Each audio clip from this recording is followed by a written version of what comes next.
Hi, everyone. Welcome to Identity Crisis, a show from the Shalom Hartman Institute creating better conversations about the essential issues facing Jewish life. I'm Yehuda Kurtzer, and we're recording on April 8th, 2025.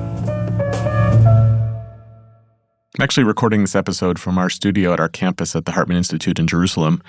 It's a few days before Passover begins, even though you'll be hearing this episode after Passover and right before Yom HaShoah, the State of Israel's Holocaust Memorial Day. The juxtaposition of those two holidays 8 days apart is not a coincidence. Israel marks its remembrance of the Holocaust right after Passover as a tribute to the fighters of the Warsaw Ghetto Uprising, which began on the Seder night of 1943. That was the day that the Nazis entered the ghetto to liquidate it and to deport the remaining Jews, and it's haunting to think about the significance of the resistance on that particular day of the Jewish calendar. In our liturgy on Passover, we recite the chilling phrase that in every generation there are those that rise up against us to destroy us, and God saves us from their hands. On April 19th, 1943, the ghetto fighters refused the end of that sentence, to rise up to destroy us, decided to try to become their own saviors. They failed, and like many other times for many other Jews in Jewish history, they were not saved by God either. It was a controversial decision when Israel undertook in 1951 to affix its Holocaust Memorial Day, which in Hebrew is actually the Memorial Day for the Holocaust and for heroism, to do so on the 27th of Nisan, directly between the ghetto uprising just before and Israel's Independence Day the following week. The natural Jewish thing to do would have been to mark the Holocaust as traditional Jews did for the many catastrophes in our history by assigning special prayers to one of the already existing fast days or memorial days on the Jewish calendar that marked other tragic events. The original Yom HaShoah in Israel was marked until 1951 on the 10th of Tevet, and many ultra-Orthodox Jews continue to do the same. And the 9th of Av would have been a perfectly good option as well. But memory is political, and never more so than when it is the province of a nation-state. The control of the story of the past is a means of telling the story of the present. And just as religious Jews wanted the Holocaust to be part of canonical Jewish history, as a way of describing the Jewish people's story continuously, with all those theological overtones, the more secular state wanted to establish a different legacy for the Holocaust in its national consciousness, a story of resistance and heroism, a juxtaposition of the commitment to never again to a kind of support for the state and how the state would choose to respond to that threat.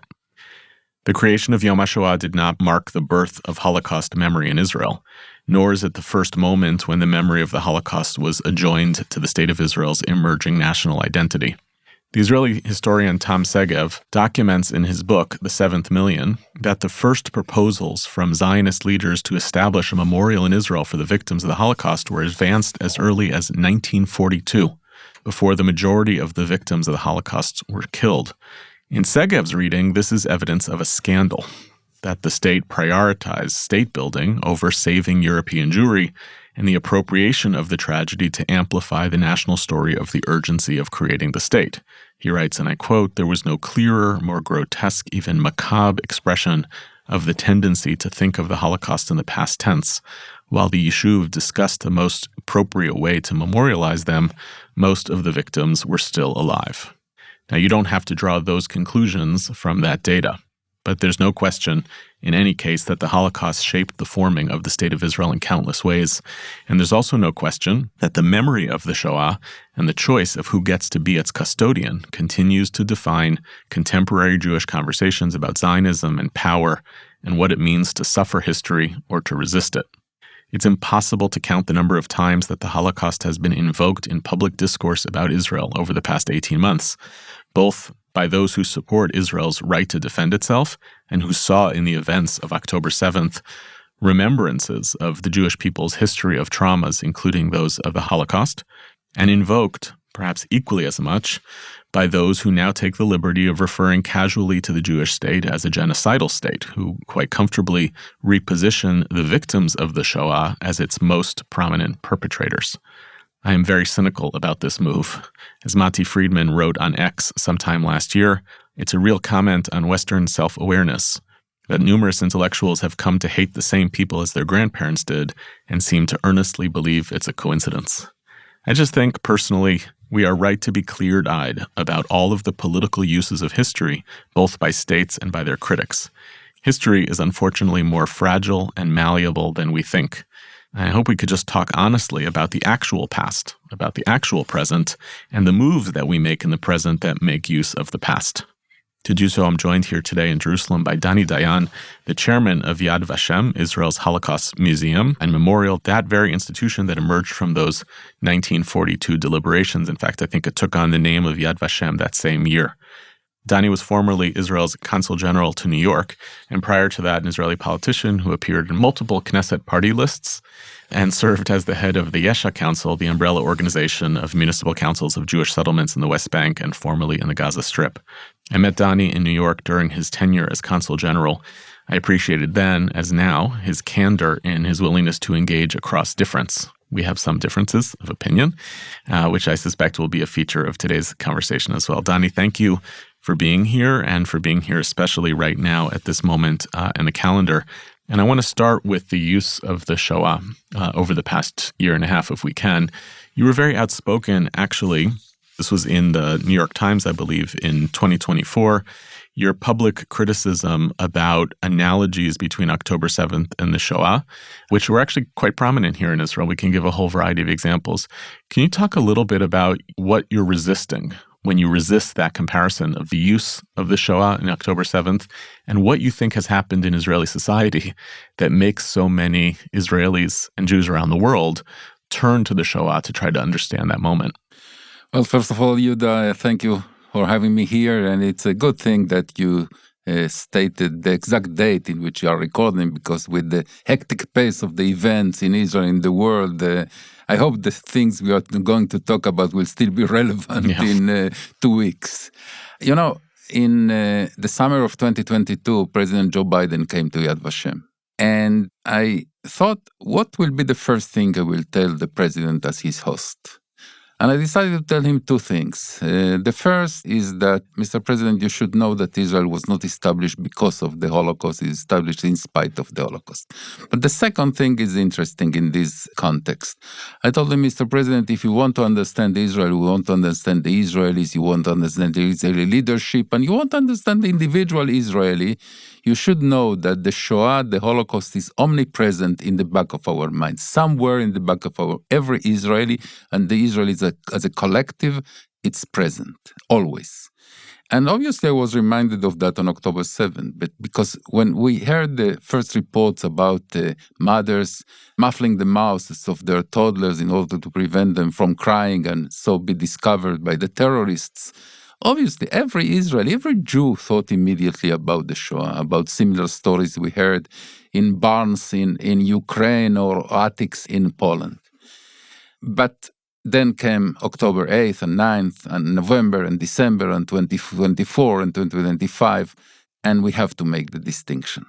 And first of all, in my view, there is an objective distinction, very sharp. You know, historians tell that you can compare every couple of events, historical events, with one condition, that you state what are the similarities and what are the differences. And there is no doubt that there are similarities, the sadism, the cruelty, and the intention, the genocidal intention. But the differences are much greater. Look, the Shoah is the ultimate case of the Jews being at the mercy of others. In the Shoah, the maximum we could do is to beg President Roosevelt, Prime Minister Churchill, to bomb the railways conducting to Auschwitz, and they didn't. Now, in October 7th, with a certain tragic delay, we did what we thought necessary without negotiating, without asking permission from anyone. We are not anymore at the mercy of others. I ask myself, are the volunteers of what we call in Hebrew the Kitot Konenut, the first responders in the kibbutzim, similar to Mordechai Anilevich and Pavel Frenkel in the Warsaw Ghetto? Yes, they are similar in their heroism, in their courage, but they are different in the purpose for they fought. As you said very aptly, Anilevich and Frenkel fought in order to die with dignity. The first responders in the kibbutzim fought in order to save lives, to expel the attacker. But there is an additional reason. I'm not sure it's the most important, but it is important enough. I think by equating October 7th to the Shoah, or saying is a kind of a continuation of the Shoah, or if you like, Shoah 2.0, we play into the hands of Hamas. What is terror? Terror is an attempt to terrorize the population of your enemy, of your adversary. I think that there is nothing that can terrorize the Israeli public more than believing that we are back in the ghetto, back in the hallway, on the path to the gas chambers. So even from a practical sense, it is a mistake to make that comparison. And that's the reason I was very outspoken in that. I am very glad to say that I was joined in that by the chairman of our council, Rabbi Israel Meir Lau, a survivor of Buchenwald that actually was in the Shoah. And he agrees completely, or I agree with him completely, that the comparison is completely erroneous. It also risks being dangerous. And the place where it risks being dangerous is, as my colleague Yesse Klein-Halevi says, who also resists this comparison, who's also spent a lot of his life thinking about what it means to be the children of survivors and to raise these questions. And his critique is no Jewish community in history had October 7th followed by October 8th. That is to say, we actually have the power at our disposal to respond. But the reason why it then becomes dangerous is that the appeal to October 7th is not just playing into the hands of Hamas by portraying us as being vulnerable. And I think part of the reason that people gravitate towards it is in search of sympathy. That's this strategic reason if it's not fully conscious. But it also makes you unaware of the ways in which you can fight back, not necessarily with ruthlessness, but with permission to be ruthless. Because when you are the victim, you can do whatever you need to do in order to survive. And the power dynamic between Israel and its enemies is not one of a vulnerable nation state tossed among the vicissitudes of the world. It's the most powerful nation in the Middle East. Well, there are a few things that I oppose more than use the Shoah for what we call hasbara matters. I think that shouldn't be done. I'm involved in a big dispute with some Israelis that criticize me for not putting in a prominent place in the museum, in the Yad Vashem History Museum, the famous or infamous photograph of Adolf Hitler with Haj Amin al-Husseini, the Jerusalem Mufti. There are claims that I removed the picture. It was never there, but that's not rightfully wasn't there. And the reason is because I don't want people to come to Yad Vashem to learn about the Palestinians. Haj Amin al-Husseini was a despicable person, was a Nazi sympathizer. If he could, he would have exterminated all the Jews in general and in Eretz Israel in particular, but he couldn't. And in Shoah perspective, he's quite a marginal personality. But people that demand that I put that photograph in a prominent place in the museum want to come to Yad Vashem in order to promote Israel's positions in the Israeli-Palestinian conflict. And that is a thing I will never do. Yad Vashem is about the Shoah, nothing else. 6 million Jews that were exterminated by Nazi Germany and its collaborators deserve an institution. By the way, Yad Vashem is not a museum. It's an institution that has a couple of museums. Deserve an institution that is dedicated solely, exclusively to the 6 million victims of the Shoah and its survivors. That is also the reason why in Yad Vashem we don't have exhibitions or research about other genocides. Not because we are not sensitive to other genocides. We are very sensitive to other genocides. As a matter of fact, we gave advice to Rwanda. Yesterday was April 7, the day in which we commemorate the Tutsi genocide in Rwanda. We gave a lot of advice to the Rwandan government how to memorialize in Kigali the Tutsi genocide. But we will not have an exhibition in Yad Vashem about the Tutsi genocide, not because we are insensitive to it, but because Yad Vashem is the victims' memorial, the victims' institution. That carries also another implication. We are less interested in the perpetrators. We are much more interested in the victims. That's a difference between Yad Vashem and many other Holocaust institutions all over the world. Yeah, that was something I didn't fully understand until I volunteered for a stretch of time as an intern at the U.S. Holocaust Memorial Museum, which is a place I love for a lot of reasons, but a lot of it is predicated on perpetrator history.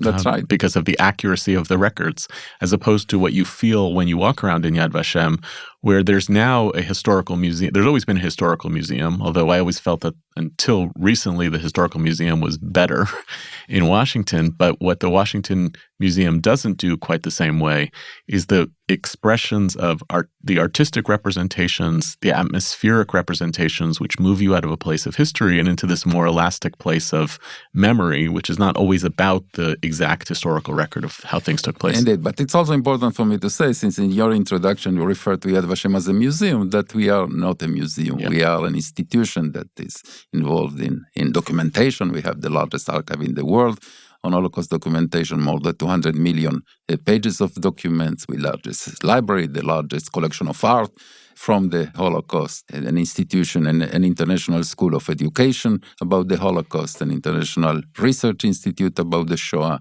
and many more activities that are all of them related to the Shoah. So just going back a step, I think I know some of the answers, but I'm cynical about some of them, which is, why do we continue to bring international leaders? They're in Israel for a total of 48 hours. Why, if Yad Vashem, as an institution that is about the memory of the victims, is really about the past, and I'm not sure it really is. If it's really about the past, why does it continue to shape the public identity of how the state of Israel puts itself forward? And just as background, we here at Hartman are not really a Holocaust institution. We think about our responsibility as Jewish educators to think covenantally about our responsibilities in the world. And actually, for a long time, there was a kind of bias here at the Institute that the more that you keep foregrounding Jewish victimhood, you never get to the real conversations about who the Jewish people should be. And we even had an experience recently. We brought a group of people, mostly non-Jewish, to Israel, and we didn't bring them to Yad Vashem because we had other things to do. And, some of them felt like, well, I never really got the story of Jewish victimhood. So maybe there's a balance. But it does seem like a big prioritization that the state of Israel makes to make sure that every foreign dignitary, the first thing that they do is come to Yad Vashem. Well, I will tell you a story about not a foreign dignitary, but about an Israeli dignitary, Yair Lapid. Yeah. When Yair Lapid was sworn in as Prime Minister of Israel back in 2022, he called me and he said, I want from the Knesset, from the swearing in the Knesset, I will come to Yad Vashem. And I told him, Prime Minister, Yair, we are friends. I suggest that you go. If you don't want to go to the Kotel, as many other prime ministers did, that's perfectly okay. It's your decision, your call. But I suggest that you go to two places that are very close one to another. The Theodor Herzl's tomb, and then come to Yad Vashem. That will tell the whole story. Not just the victims, the Jewish victimhood, but also the redemption, Zionism. He decided to come only to Yad Vashem for personal reasons. He said, Yad Vashem is the place where I speak with my deceased father. He was the chairman of the Yad Vashem Council, and I respected that, and what does he do? There are leaders that do both, that go to Herzl's tomb and then to Yad Vashem. There are leaders for their reasons refuse to go to Herzl's tomb, and they come only to Yad Vashem. But I agree with you that the right thing would be to go to both those places. Not coming to Yad Vashem will be a mistake. Look, the Shoah is such a cataclysmic event in the history of the Jewish people that is fundamental.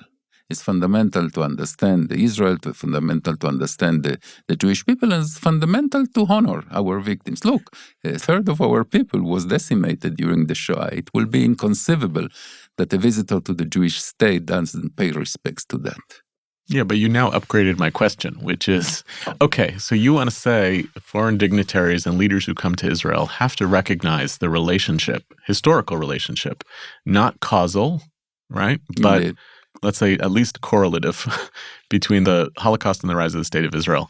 But it's an even more intense question when it comes to why the Prime Minister of Israel would come to Yad Vashem when it is already so baked into the DNA of our people, and where there are very implicit, right below the surface, political implications. No, I believe Right. Yair Lapid that he came to Yad Vashem for personal reasons. Look, For sure, but yeah. I think that Yair Lapid grew up as the son of a Holocaust survivor, and for him it was very personal. By the way, he asked to be in the Hall of Remembrance only, and in the Hall of Remembrance alone. He asked me not to be with him. His staff was out. I believe there were no photographers. He was alone, reflecting, talking with his father. I respect that. That's a very personal decision. I wouldn't draw conclusions from that more general. It was an extremely personal decision. or even, I would say, an extremely personal need. Need at that moment. So let me go back to something else that you said, which is Yad Vashem is committed to preserving the memory and the story of the victimization and the persecution of... No, of the victims, not the victimization, the victims. The victims, fair. And you said, and nothing else. But you also have spoken recently about the need for Yad Vashem to play a role in responding to the rise of anti-Semitism and not being rooted entirely in the past. And I'd love to talk about that because there's no way around it. Like the more we are, though, and by the way, it's not just Yad Vashem. If you're a historian of Jewish history, there's no version of being able to say, I only have opinions about this thing that happened in the past, and it's not even that long ago. So I understand the gravitation towards it. It's also very risky, given the characterization of the mission of the institution. Yehuda, you don't have an idea what kind of heated discussions we have in Yad Vashem, inside Yad Vashem. Great, I want to hear about our staff, our historians, our educators regarding that question. And look, you know that I know very well the academic scene in the East Coast of New York. I have spoken in basically all the Ivy League universities, and my daughter spent 5 years as a pro-Israel activist in Columbia University. And when I started reading what is happening in Columbia, UPenn, NYU, after October 7th, I decided I have to see it by myself. And I made a trip to New York, to Philadelphia. I couldn't make it, unfortunately, to Boston to see also Harvard, but I met with the presidents of Columbia, the then president of UPenn, and with Jewish students. And I returned really appalled. Later it became even much worse, but even then I was appalled. And my feeling was that we cannot, it wasn't that it is our task to confront that, but we cannot be indifferent to that. So yes, we try to find the right place in which Yad Vashem should be positioned. We will not be an anti-Semitism institution. We will continue to concentrate on our core mission, which is Holocaust remembrance. But I believe that there are certain circumstances, extreme circumstances, in which you have also to move from your comfort zone or the zone that was allocated to you and do something extra, do something else. And we do it with great respect to our core mission and with great caution and care.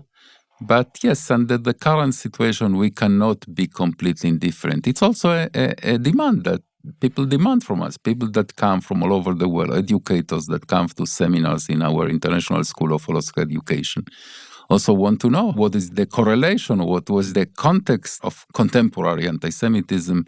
So in some senses, it was a 911 call that we made to ourselves, how we deal with an emergency. Yeah, I suppose that it feels as though it opens a Pandora's box, because the minute that we begin to make, if it's not analogies, you're not talking about analogies, but you are talking about the context and climate that made possible in the West the dehumanization of Jews and leading to this catastrophe. And what's very clear is that this is now a contested idea about whether it can be completely abstracted from the Jewish condition such that Jews can be the emblematic perpetrators of the Shoah. And it almost feels like there's this safe neutrality. There's a quote from the director of the Holocaust Museum years ago that Ruth Weiss criticized for exactly the same reason, saying the museum only deals with the period in Europe between A and B. There's that kind of neutrality. Well, we are focusing merely on the victims of the Holocaust as a particular historical event. And then there's the, no, we don't quite do that, but now we're really in a contest for either preserving the Holocaust as a particular story about the Jews, or we are contesting with those who want to universalize this story. But once we've said it's okay to extract it out of its context, all rules are off. Look, when I traveled to New York and to Philadelphia and met the presidents of the universities, they made a few measures. They explained to me how they put security agents here and there and how they protect the Jewish students and how they do not allow demonstrations in certain places and this and that. And I was extremely disappointed actually I was even angered by those answers. Because those are the answers I expected from a police officer, from a third grade logistical director, not by academic leaders. And I believe that the core of the issue we are dealing with is, in some sense, the academization of anti-Semitism. I think that for many years, it didn't start on October 7th or October 8th, but for many years, step by step, stone by stone, article by article, book by book, a pseudo-academic theory, a pseudo-scientific theory that promotes the elimination of the Jewish state is being built. And I wish I could say that the presidents, the administrators of the universities turned a blind eye. No, they didn't turn a blind eye. Actually, in some cases, they promoted that. The answer of the president, and I told them that my expectation from them is to take a moral stand that they have to come to terms with the question, is calls for the active pursuit of the elimination of the Jewish state something that is inside the Overton window, the legitimate discourse in academia? Their answer, almost their Pavlovian answer, both of them, was that, well, academic freedom and First Amendment and freedom of opinion and speech. And my answer was that, if sociology professor in your college, in your university will write an article or a book calling to ostracize all the LGBTQ community members, explaining that with buzzwords, with academic buzzwords, that's also academic freedom. But we all know that that sociology professor would be fired the following day, and probably rightly so. But if they call for the elimination of the Jewish state, they have a good chance to be promoted. So the freedom of expression and the academic freedom and the First Amendment are used here as excuses. And I told them something that it was very hard for me to tell them. I spoke with them about the Heidelberg University in Germany. The Heidelberg University in Germany in the 1920s was a beacon of liberalism. 10 years later, a decade later, they gave pseudo-academic, pseudo-scientific backing to Adolf Hitler's race theory.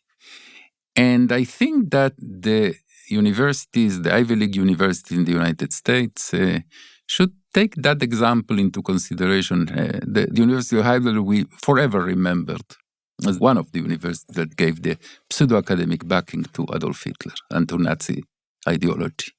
I don't believe that Jews will be again the canary in the coal mine. There is a Jewish state today. So the question is not what will happen to the Jews. The question is what will happen to Columbia and the UPenn and to Harvard. For me, that is the question. Look, I guess one of the tricky parts is that one of the successes of anti-Semitism education and Holocaust education for the last 80 years has been that it has introduced in the West a different fear, and that's a fear of being complicit. We succeeded at showing the world that the perpetrators are bad, but the bystanders are sometimes equally bad and sometimes even worse. They're enablers. So there is I think that is a deep fear because anti-Semitism is still a stigma. We're not in a place, Nazi Germany, anti-Semitism became a badge of honor. That's not the case in the West. It's certainly not the case in Ivy League universities. I would say, you say I'm an anti-Semite. Of course I'm not.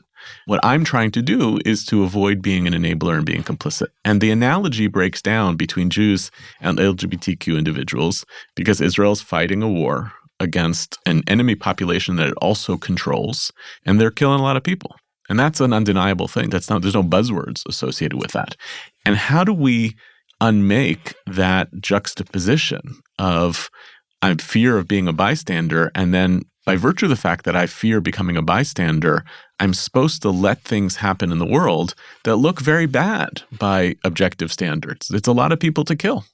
Well, but I know that to do that you have to learn the facts. And unfortunately, we see that the facts are completely distorted regarding what Israel is doing in Gaza in a self-defense war.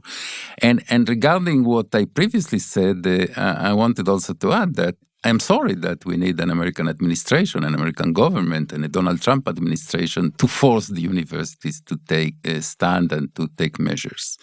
I think it's tragic in some sense that it is being imposed by government over the universities. But given the lack of action, the inaction, the total inaction of presidents and other administrators in the university, I tend to believe, and I say it with great care and with great inhibition, that is the less of two evils being done imposed by universities rather than not being done at all. So here's now the real risk for me, which is as a student of anti-Semitism and of the Holocaust, one can understand some dimensions of what happens in the Holocaust as the product of a hatred of the Jews incubated over several thousand years, and you have Greek and Latin roots, and you have Christian roots of anti-Semitism and non-Christian roots of anti-Semitism and so forth, the history of scapegoating, isolation of the Jews in economic position. We go through the whole thing. The second major feature that makes the Holocaust possible is the rise of authoritarianism, of fascism, of far-right politics that are also encompassed in the rise of the Trump administration. So how I, as an American, and here I think there's a real divergence between many Americans and many Israelis, and it's a very dangerous thing when the Jewish people is divided in its memory of the Holocaust and what it ultimately fears. How do you reconcile that? Because it is manifesting in a whole bunch of other dangerous expressions, including the alliances that the State of Israel is making with far-right parties in Europe, including the whitewashing of deeply anti-Semitic and Holocaust denial things that have been said by some of these far-right parties, cozying up to them, even inviting them to anti-Semitism conferences in Israel. I'm an equal opportunity critic of anti-Semitism, but to say I need an authoritarian government in America to fight anti-Semitism feels like, I don't know, it's like a fox guarding the henhouse. Well, as you said, as an American, I am not an American, so I exempt of doing what you did. But as I said, I said it very clearly. I think that is bad that it is being imposed by a government, by any government, by the way. It should have been from their inner decision, and the fact that a government is imposing that on them is bad. It's a dilemma. I said I tend to believe that it's better done that way than not done at all, but it's a razor-thin decision. And yes, I am comfortable with some of the alliances that are being made recently by ministers in Israel, by the government of Israel. I had a long conversation with the Foreign Affairs Minister, Gideon Saar, regarding some of the decisions that were made to continue to boycott or not to have ties with several extreme right-wing parties in Europe, including in Germany, but on the other hand, to have some contacts, diplomatic contacts with others. I believe firmly that extremism cannot be the solution, cannot be the good path to walk politically. And yes, I'm worried about some senses the way the world is going. When you see your political adversary as a mortal enemy to your country, not to yourself, to your country, you believe that if the other party will win an election that will be such a disaster to your country that it will even destroy it, that is very clear danger to democracy. And I see it in many countries in the world, in America, in Europe, in Israel, and that worries me a lot. When I returned from the US after 4 years in your country, one of the things that troubled me most is the inability of moderate Republicans and moderate Democrats to collaborate with each other. I think that the thing that made America great, made the very name America a synonym of greatness, is persons like, I would say, John McCain and Joe Lieberman to join forces and pull the train together uphill, an ability that in many countries has been lost. And that poses a great danger to the future. Yeah, I think to me the most dangerous expression of it is something that we really have never seen before as the Jewish people, which is that some of the forces that are using defense of the Jewish people as the motivations for what they're doing are expressing that we want to protect the Jews through authoritarian behaviors. And as a liberal Democrat, I basically believe, and I mean that lowercase d, I basically believe that democracy is held together by institutions, fairness, the rules of law. And I kind of want to say, unlike you, I'm not grateful that somebody's standing up for the Jews in that sense, because I ultimately think unless we all collectively figure out how to trust the system, then the framework of liberal democracy falls and you wind up with this, back and forth of those who rise to defend the Jews this way, those who rise to defend or attack the Jews that way, and we're back in that dynamic of history that never served the Jewish people well. Well, I can tell you in that respect that I will add to that what you just said is that I don't believe that the way to express sympathy to the Jews is by expressing antipathy to Muslims. Right. or that's not other the way, immigrants. That's not the way to love Jews, by showing that you hate Muslims. Or immigrants, or any other vulnerable populations, and I think that's at play. One of the most stark things that I saw recently, and maybe you're following this as well, is that the Trump administration is also editing out language and history of slavery from U.S. government websites. And that felt to me like the ultimate play of, in order to tell a story about the present, here's what I do about the past. I'm curious what kind of pressures you ever get at Yad Vashem about the story that is told. What does that conversation first of all, look I like? mentioned one. I mentioned the case of the Jerusalem Mufti. Yeah. I cannot recall something that is similar to what you just mentioned. But yes, there are pressures of many kinds. We have issues of countries that glorify war criminals because they later fought the communists. And that is an issue that we were very strong about. In my visits to Lithuania, for instance, I have extensive conversations with the leaders of Lithuania about that, about the need to erase any glorification of people like Noreika and Skirpa that were butchers of Jews. I said in the plenary of the Lithuanian parliament, an anti-Semite is an anti-Semite. An anti-Semite and cannot be otherwise a good person, especially if he was a butcher of Jews. So that kind of things in the international arena.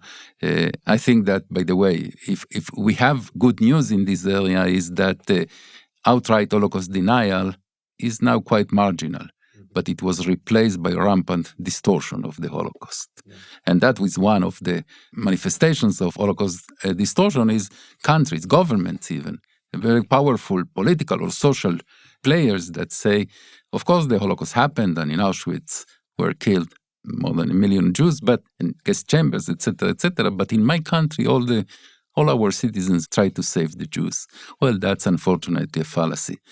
We see the use of Holocaust terminology in the propaganda war between Russia and Ukraine. Mm-hmm. By the way, in that sense, by both sides. Yeah. And these are very traveling events. It's interesting. I was reading today in preparation about the story of Marek Edelman, one of the last living and most prominent leaders of the Warsaw Ghetto Uprising. He only passed away a few years ago. Lived the bulk of his life out in Poland.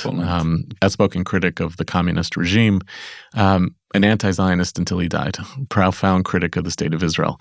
And it was interesting that when I was reading some of the eulogies about him, including in the Knesset, there was almost like there was a kind of forgiveness, or like you could imagine in today's polarized Israel, that even a survivor of the Warsaw Ghetto Uprising would have been treated, if they were an anti-Zionist, as a hater of the Jewish people. Yad Vashem is obviously a Zionist institution. It believes in the nationalist response of the state of Israel. Do partisan fighters and uprising leaders get a pass, or is there a? Of course. But I don't mean that in the cute way. I'm asking what's the way in which, even in the rise of anti-Zionism, there's some measure of being able to incorporate us in the peoplehood? Okay, I will never forget that the 6 million Jews were secular and religious, were communists and capitalists, were Ashkenazi and Sephardim, were atheists and Haredim. And that's the reason I will never speak in their name in any other sense than in the need to remember them and tell their stories. I will never say the Holocaust victims would say this and will advocate that, except for their memory. That doesn't mean I don't have my conclusions, my lessons from the Shoah. Of course I do, because I am entitled to my lessons, but I am aware that those are my lessons. I mentioned Rabbi Lau, the chairman of our council, a survivor. His conclusion from the Shoah is you have to devote your life to God. But Tommy Lapid, Yair's father, that he was also a survivor and also a chairman of Yad Vashem's council, his conclusion from the Shoah was that God doesn't exist. Two survivors, two chairpersons of the Yad Vashem council, two completely diametrically opposed conclusions. This is legitimate and this is legitimate. We are not here to judge. Yad Vashem is not a tribunal that will judge which one of them is right. Beautifully said. I'll ask you one last question. It's the 80th anniversary of the liberation of the camps. What's a message or an idea that you're thinking about in your role as chairman of Yad Vashem that you want to share for this particular Yom HaShoah? Well, the thing that I think about most is that we are at the crossroads of generations. Unfortunately, but inevitably, in a few years, we will live in a world devoid of survivors, devoid of witnesses. The formative experience that we all had, I had, you had, our generations had, of sitting in your living room or your classroom and listening to a survivor telling his or her story will not exist anymore for the next generations. And that will change completely. That's a formative experience of all of us on Holocaust remembrance. And even in motivation. Survivors for me are like a bridge that one end of the bridge is in your living room or your classroom and the other end of the bridge is in Auschwitz. There is no substitute for that. But we will have to find the ways to do that, to engage the new generations in different ways. And that means, since I believe that when that day comes, and it's unfortunately very near, that will be the happy hour of the denialists and the distortionists, our mission will be much more difficult, but much more vital. Thank you so much. Thank you, Yehuda.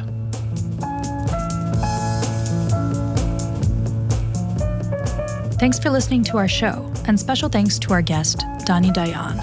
Identity Crisis is produced by me, Tessa Zitter, and our executive producer is Maytal Friedman.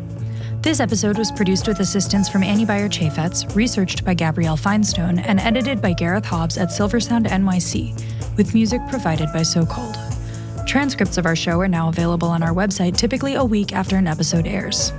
We're always looking for ideas for what we should cover in future episodes, so if you have a topic you'd like to hear about, or if you have comments about this episode, please write to us at identitycrisis@shalomhartman.org.